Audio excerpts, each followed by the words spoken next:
이번 시간에 우리 실전 모의고사 G형 문제를 같이 한번 풀어보도록 하겠습니다.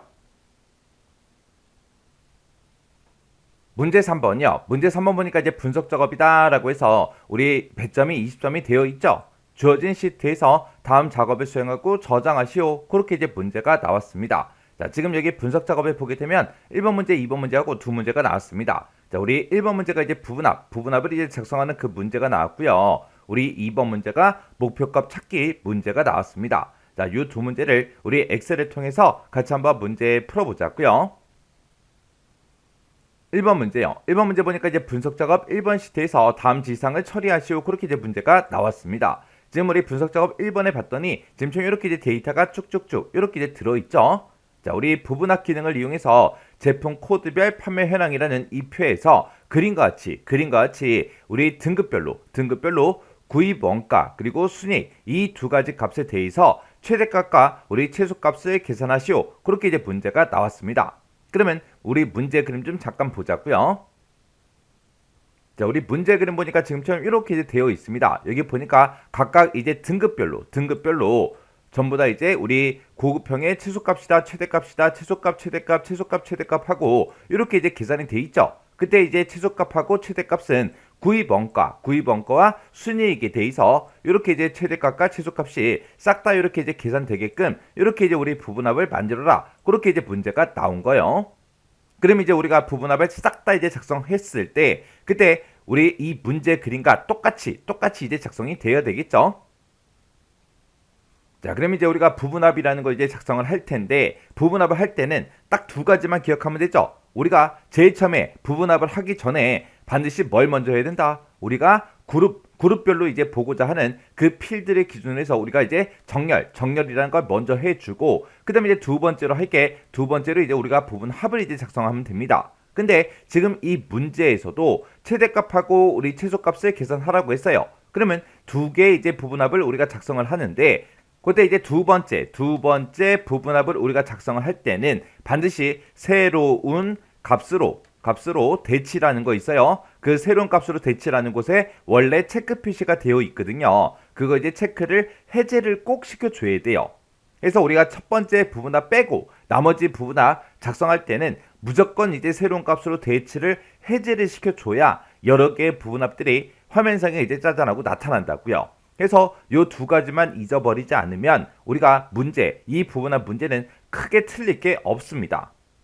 그때 이제 우리 최대값하고 최소값을 이제 계산할 건데 문제 우리 두 번째 지상을 봤을 때 최대값하고 최소값은 위에서 이제 명시된 그 순서대로 처리해라. 그러면 문제에서 최대값이 먼저 명시가 돼 있죠. 명시가 돼 있으니까 우리가 최대값을 먼저 구해주고 그 다음에 이제 우리가 두 번째 부분합으로 우리가 최소값을 계산을 해줘야 돼요. 그때 첫 번째 지상 보니까 정렬에 대해서 나왔습니다. 정렬은 등급을 기준으로 해서 우리 오름차순으로 처리해라. 그렇게 문제가 나왔죠. 그러면 우리가 지금 가지고 있는 이런 데이터들에서 임의의 셀을 이제 하나 선택해주고요. 그리고 우리가 이제 정렬할 거니까 데이터라는 요 메뉴에 찾아가게 되면 정렬 및 필터라고 있고 이곳에서 이제 정렬이요. 요 이제 정렬 이제 클릭이요. 클릭을 하게 되면 여기서 이제 정렬 기준을 추가할 수 있게 이렇게 되어 있죠. 그때 이제 등급을 가지고 오름차순으로 처리해라 라고 했으니까 등급을 가지고 오름차순 해주세요. 요렇게요. 요렇게 해주고 여기서 이제 확인 버튼만 땅 하고 눌러주면 되겠죠. 해서 확인이요. 확인 버튼 눌렀더니 지금처럼 고급형이다, 그 다음에 보급형이다, 그 다음에 중급형이다 하고 이렇게 이제 오름차순으로 정렬이 싹 다 됐습니다. 그럼 이제 정렬할 거 다 했으니까 이제 우리가 부분합 작성해 주면 되겠죠. 부분합을 작성할 때는 우리가 데이터라는 요 메뉴에 보게 되면 오른쪽 끝에 우리 윤곽선이라고 있고요. 이곳에 이제 부분합이라고 있습니다. 여기서 이제 부분합 클릭이요. 클릭을 하고 나면 지금 이렇게 이제 부분합 대화 상자가 짜잔하고 뜨는데 그때 우리는 등급별로 볼 거예요. 해서 그룹할 항목을 제품 코드가 아니라 우리 등급으로 변경을 시켜주고요. 그리고 우리는 구입 원가와 순위 이 두 가지 값에 대해서 우리는 최대값을 먼저 계산해야 되겠죠. 그래서 우리가 사용할 함수가 지금 합계로 되어 있는데 이거를 우리가 이제 최대값으로 변경을 시키면 되겠죠. 그래서 최대값을 구해달라. 뭐와 뭐에 대해서 우리 구입 원가와 순이익에 대해서 해서 구입 원가의 체크, 순이익의 체크 이렇게 이제 두 군데에만 체크 표시가 되어 있어야 돼요. 그리고 다른 곳은 다른 필드에 대해서는 우리 체크 표시가 되어 있으면 안 되겠죠. 그래서 다른 게 혹시나 체크 표시가 되어 있을 수도 있으니까 확인 한 번만 해주라고요. 그러면서 이제 여기서 확인 버튼만 이제 땅 하고 눌러주면 되겠죠. 그래서 등급별로 우리 구입원가 순이익에 대해서 우리 최대값을 계산해 주세요. 그렇게요. 자, 그럼 여기서 이제 확인이요. 확인 버튼 이제 땅 하고 눌렀더니 지금처럼 이렇게 이제 각각 등급별로 우리 구입 원가와 우리 순이익에 대해서 지금처럼 이렇게 이제 최대값이 싹 다 이제 계산이 됐습니다. 그럼 이제 최대값은 다 계산했으니까 이제 우리가 최소값을 이제 계산해 줘야 되겠죠. 그러면 지금처럼 이렇게 이제 부분합이 작성되어 있을 때 임의의 셀을 이제 선택을 해주고 우리가 이제 다시 부분합에 들어가면 되겠죠. 그래서 부분합에서 클릭이요. 클릭한 다음에 이번에는 우리가 최소값을 구할 거니까 사용할 함수를 이제 우리가 최소값으로 변경만 시켜주면 되겠죠. 해서 우리가 등급별로 구입원가 순이익에 대해서 최소값을 구해주세요. 그렇게 해요. 그러면 얘는 이제 두 번째 부분합을 우리가 작성하는 거니까 새로운 값으로 대치라는 거를 꼭 해제를 해줘야 된다고요. 그 아래쪽에 보게 되면 새로운 값으로 대치라고 해서 지금 여기 체크 표시가 되어 있죠.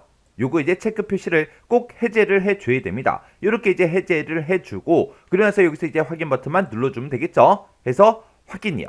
확인 버튼 눌렀더니 지금처럼 이렇게 이제 최소값이다 라고 해서 이렇게 이제 구입원가 순이익에 대해서 전부 다 이제 최소값이 이렇게 이제 계산이 됐습니다.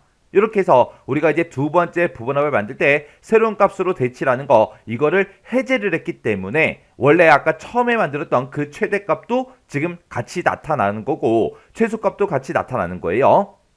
만약에 우리가 이거 새로운 값으로 대치라는 거 해제를 만약에 안 하게 되면 우리 최대값이 원래 있던 그 위치에 최소값이 들어간다고요.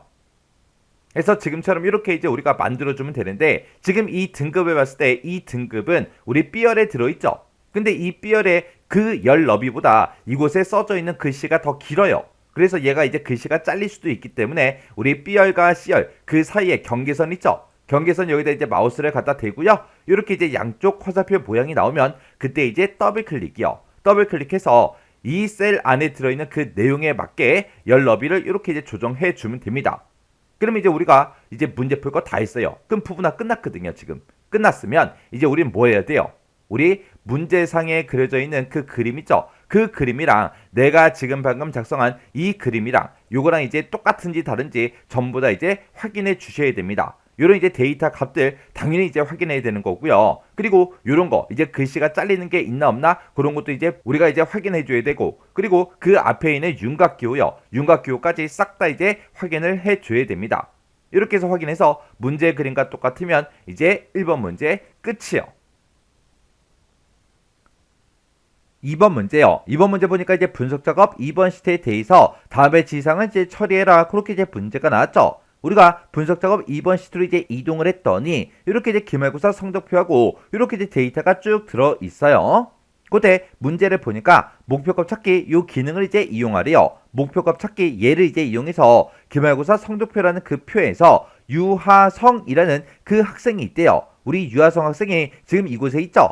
이 학생의 평균 점수요. 평균 점수가 이제 H7번 셀에 들어있대요. H7번 셀 그러면 지금 요 셀을 보고 얘기하죠. 이 유하성이라는 이 사람의 평균값은 지금 이제 78점이에요. 근데 이 78점이 80점이 되려고 한대요. 80점이 되려면 그때 우리 수학 점수요.